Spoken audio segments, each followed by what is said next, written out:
As a wedding videographer, your reputation isn't just built by the clients that you work with or the people that you talk to online, it's also built by the vendors that you work with. You probably know this: photographers, videographers, DJs, florists, wedding coordinators, they all know what it's like to work with an amazing videographer or an amazing vendor. And they also know what it's like to work with somebody who's a nightmare, doesn't care about them, does their own thing. You know exactly what I'm talking about. Everybody wants to be a dream vendor, so in this video, I'm gonna give you 4 ways to do just that. Number 1 is to be humble, don't be a hero. So humility goes a long way. There's a bunch of proverbs about humility, and it's just a great thing to develop as a human being and in your personal character. Just be a humble person. You're part of a bigger team. The day is not about you.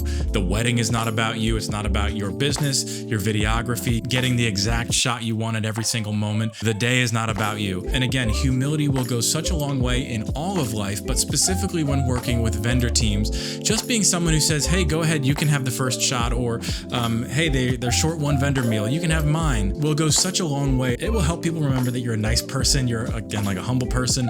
You don't think too highly of yourself. You don't have issues that come with pride, or you're not snapping at people when they walk in your frame or causing issues. You're just, hey, I'm here to help. I'm here to be part of this team. I want to do the best job I can, but I'm not going to put other people down to do that. Another way you can be humble as a vendor at a wedding is to compliment other people's work, boost it, help them get it out there, gas people up, tell them when they have an amazing photo, or tell a wedding coordinator, you were so great to work with today. I love sharing other vendors' things online. Make sure you get each other's Instagrams and contacts so that you can catch up at a later date, maybe work together at another time or do things like that. There have been plenty of times when I was filming a wedding that humility really just helped me not get angry at a photographer who maybe stepped in front of my shot, or annoyed with a wedding coordinator because things were taking too long. Just being a humble person, I'm go with the flow. I'm here to make my wedding video for my clients, but overall, I'm here to make sure that their wedding is great as well. Number 2 is to practice flexibility, especially with wedding videography. Things change all the time. Timelines are rarely ever kept down to a T. A lot of times things will get pushed back or moved forward or flipped around on a moment's notice. And you can, going back to humility, you can be someone who says, oh my gosh, we're doing what now? Where do you need me? Or you can be someone who's just, again, go with the flow. Like, hey, you got it. Where do you want me? I'm happy to make that change for you.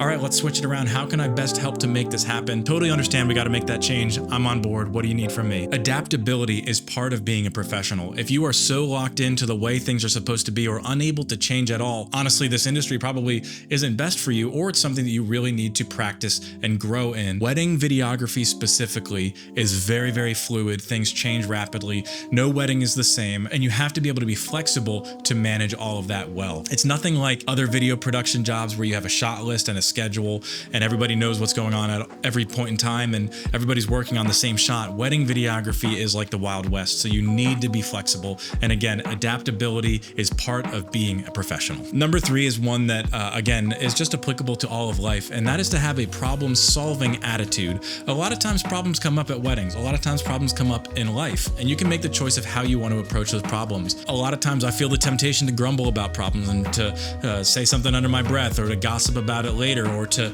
work a little slower because I'm not happy about the change being made or something like that. Rather than being that person, be a problem-solving person. So, hey, we didn't have enough time to get all the chairs set up. I'm gonna put my camera down and help you because we're not really doing much right now. Or there's a spill on the dance floor. I'm gonna go find the caterers and let them know, or the venue host and let them know, hey, there's a spill on the dance floor. Like I said, life is full of problems. Weddings also have their fair share of problems as well. You don't want to be somebody who just grumbles when they come up. People will notice if you are the first person to spring to action when something happens. If you're the first person to say, I'd be happy to help, that goes a long way. And while people might not consciously be like, oh, he's always the first person to help, over time, as your character develops into that problem-solving person, that will affect every relationship in your life, both within and outside of wedding videography. Okay, and number 4 is to respect the quiet parts of a wedding. There are times in a wedding when you have to be rushing and we want to get the most time out of the portrait session. We want to do this, we want to do that. Let's go, let's get things moving. We're already behind on the timeline. There are plenty of weddings where that is most of the day. Almost every wedding also has quiet moments, a time for the bride and groom to go off on their own and have a rest, a time when they're reading their vows, or in the same way, other vendors also have time when they're setting up, they're getting geared up for the day, they're putting together their DJ equipment, mic tests, things like that. You just want to have respect for all of those moments. I don't want to go barging in and ask the bride and groom a bunch of questions while they're praying together or while they're reading their vows to each other. That would be crazy. And in the same way, as soon as the DJ arrives and he's setting up his table, I don't want to go over to him and ask, hey, where can I plug in? He's not even set up yet. He hasn't even put his table up. I haven't even introduced myself.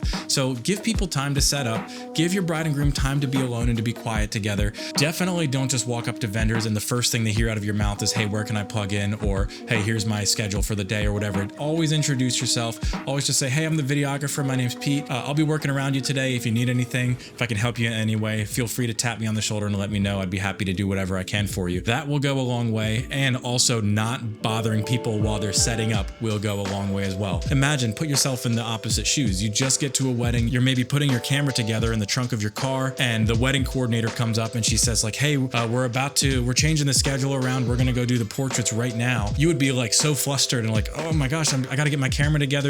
I probably need about 5 minutes. And it would totally throw off your day in the beginning of the schedule. So sorry. It's okay.